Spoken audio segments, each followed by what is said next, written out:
Greetings and welcome to Huntington Beach Central Park. I'm here with the ducks and even a turtle, if you want to look really closely, in this beautiful little spot in the shade. And I'm just really enjoying this. I want to talk to you about something that you share with me and with God, and that is spirit. If you can picture yourself as a three-story building, the ground floor is basically the physical body. I'm sitting on something grounded here. The middle floor is your soul or your mind, that consciousness, that part of you that is listening to me or not at this point. And the third floor is the floor of the spirit. That's your truest self. And the spirit, that floor has a lot of big open windows and is connected to everyone else's spirit and to the spirit of God. And in that way, you and I have a spiritual connection. Human beings are spiritual beings. And we are connected to the Spirit of God. And when we receive the Spirit of God, we're saying yes to that connection with God and others. And why is that important?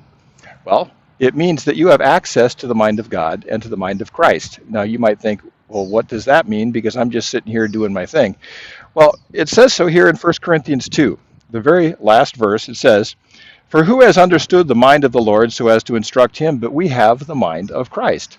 In other words, in the spiritual realm, you and I have a special connection. Have you ever noticed that if you're driving down the freeway and you get the feeling someone's looking at you and you look to the right or look to the left, and sure enough, that person is looking to you, that we can sense the presence of other people, and we can sense the presence of God also. I'm going to read you some passages here from this chapter, and they might sound a little hard to understand because Paul was the king of run-on sentences, but I'm going to try to help you interpret them.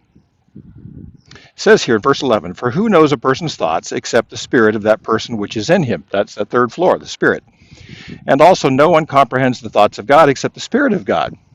Now we have received not the spirit of the world, but the Spirit who is from God." So we receive God's Spirit, and God's Spirit knows the mind of God, and our spirit knows our minds, and that is all connected. So we really are connected to other people.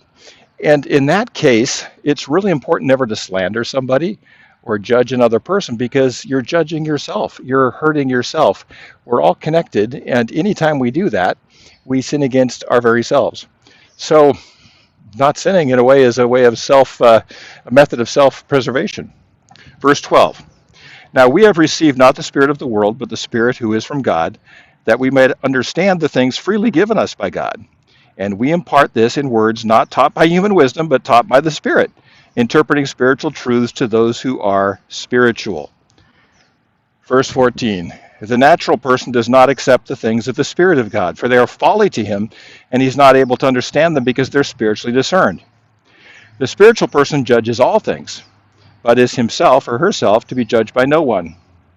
For," there's the verse we had at the beginning, 16, "For who has understood the mind of the Lord so as to instruct him? But we have the mind of Christ." So I'm not saying you understand everything God understands, but I am saying this, that you have access to it. God wants to guide you. God wants to lead you. God wants to take care of you. God wants you to see the connection between yourselves and with him. In the spiritual realm, we're all connected. Jesus prayed in John 17, "Father, make them one, even as you and I are one." In other words, Jesus and the Father are one, and he prayed that we would become one with him, and that we would recognize that oneness. So we have access, and the essence of spiritual growth is receiving and cultivating that access. God has answers to every one of your problems, and he's got more talk than you've got listen, and that's the good news for today. And I'll talk to you again tomorrow.